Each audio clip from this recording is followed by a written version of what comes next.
Welcome back to డిఎన్ఏలో next issue చూద్దాం.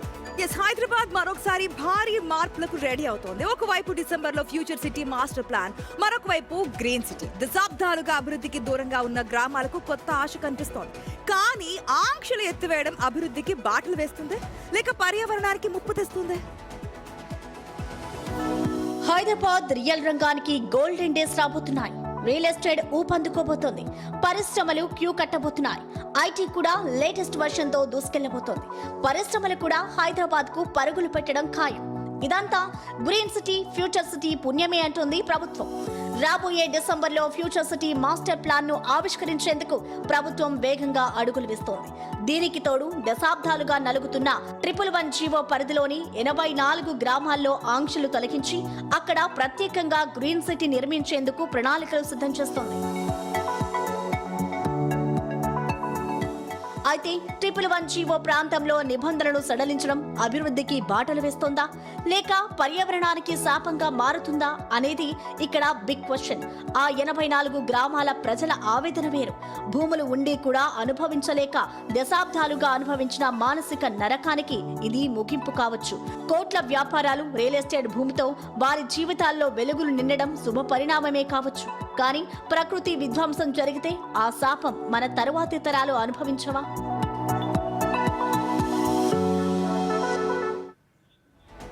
ఈ అంశంలోకి వెళ్లే ముందు ఒక్కసారి 1908 నాటికి వెళ్దాం. 1908 సెప్టెంబర్లో విపరీతమైన వరదలు, మూసి ఉప్పొంగిపోయింది. ఎంతో మంది, 15,000 మందికి పైగా చచ్చిపోయారు. విపరీతమైన ఆస్తి నష్టం సంభవించింది. అప్పుడు 6వ నిజాం నవాబు మహబూబ్ అలీ ఖాన్ గారు మోక్షగుండం విశ్వేశ్వరయ్య గారిని పిలిపించి, మళ్ళా ఈ నగరానికి ఎప్పుడు రాబోయే రోజుల్లో వరదలు రావద్దు, ఒక ప్లాన్ ఇవ్వండి అంటే అప్పుడు జంట జలాశయాలు కట్టిరు. ఉస్మాన్ సాగర్, హిమాయత్ సాగర్ కట్టిరు. ఆ తర్వాత కాలంలో 1996లో చంద్రబాబు నాయుడు గారు వచ్చే వరకు కూడా జంట జలాశయాలకు తాగునీరు అందించినాయి. చంద్రబాబు నాయుడు గారు ఒక విప్లవాత్మకమైన నిర్ణయం తీసుకొని ఈ జంట జలాశయాలను పరిరక్షించుకోవాలని 111 జీవో తెచ్చారు.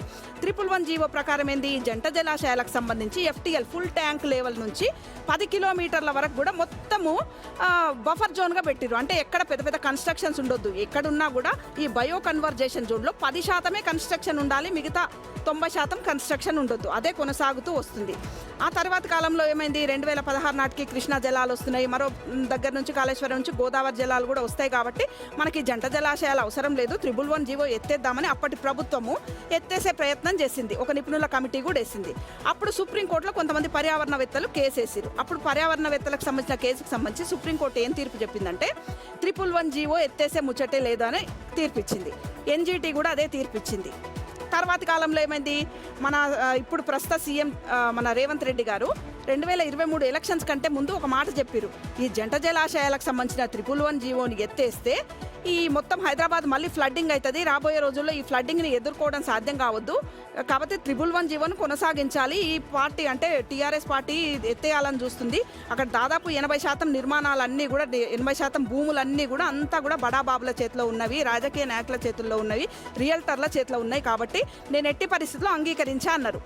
మరి ఇప్పుడు మనమే అనుకుందాం, ఇప్పుడు మరి ఈ నిర్ణయం ఎందుకు అంటే, ఒక్కసారి 111 జీవో ఎత్తేస్తే మనకు తెలుస్తుంది అంతా కూడా కాంక్రీట్ జంగల్ అయిపోతుంది.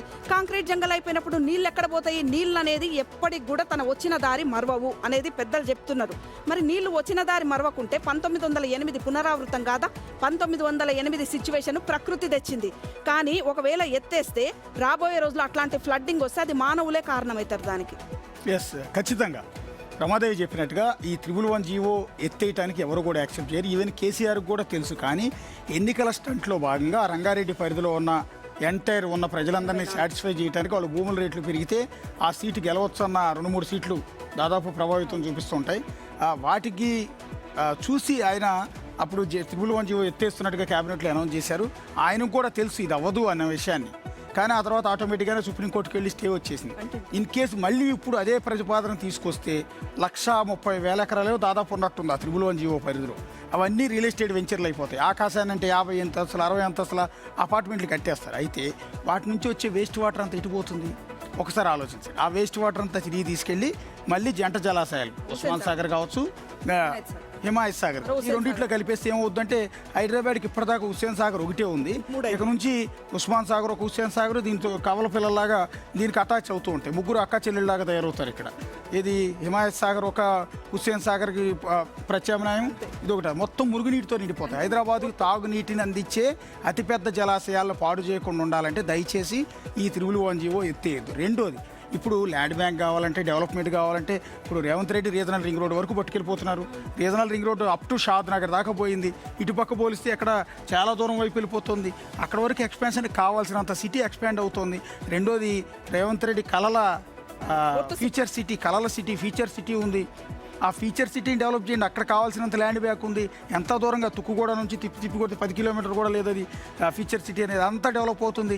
ఓన్లీ త్రిబుల్ వన్ జీవో పరిధిలోకి మాత్రమే వచ్చి ఇక్కడ మాత్రమే రియల్ ఎస్టేట్ వెంచర్లేసి ఈ 2 జలాశయాలను పాడు చేయడం అనేది కరెక్ట్ కాదనేది మా ఉద్దేశం. ఎస్, ఇక్కడ మొత్తంగా ఏదైతే 1,32,000 ఎకరాలు ఉందో ఆ పూర్తిగా త్రిబుల్ వన్ జీవోలోకి తెస్తాను ఒక్కసారిగా అని చెప్పట్లేదు. దాంట్లో కొంతగా ఇప్పుడు తీసుకొస్తా అంటున్నారు. అది కూడా మొత్తం మనకి 84 గ్రామాలు దీంట్లో ఉన్నాయి కదా.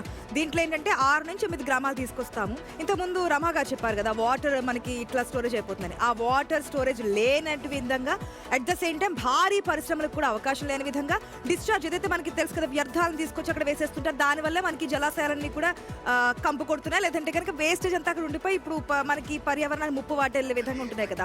సో ఎక్కువ డిశ్చార్జ్ కాకుండా ఉండే విధంగా చర్యలు తీసుకుంటాము అని చెప్పి కొంత భాగం చేస్తామనేది రేవంత్ రెడ్డి చెప్తున్నటువంటి మాట. కాకపోతే ఇటుపక్క డెవలప్మెంట్ ఉండాలి, అటుపక్క పర్యావరణాన్ని కూడా కాపాడాలి.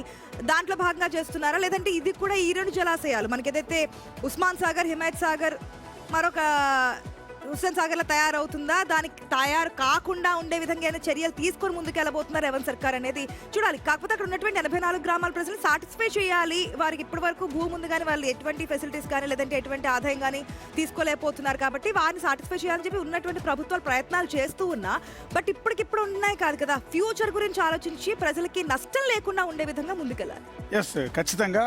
సో ఒకవేళ అదే కనుక త్రిబుల్ వన్ జీవో ఎత్తేసే ప్రయత్నం ఈ ప్రభుత్వం చేస్తే అది కంటెంప్ట్ ఆఫ్ ది కోర్ట్ అవుతుంది. ఆల్రెడీ సుప్రీంకోర్టు ఆర్డర్ ఉంది. దాన్ని వైలేట్ చేస్తూ మళ్ళీ ఒకసారి ఎత్తేసే ప్రయత్నం చేస్తే ఖచ్చితంగా కంటెంప్ట్ ఆఫ్ ది కోర్ట్ అవుతుంది.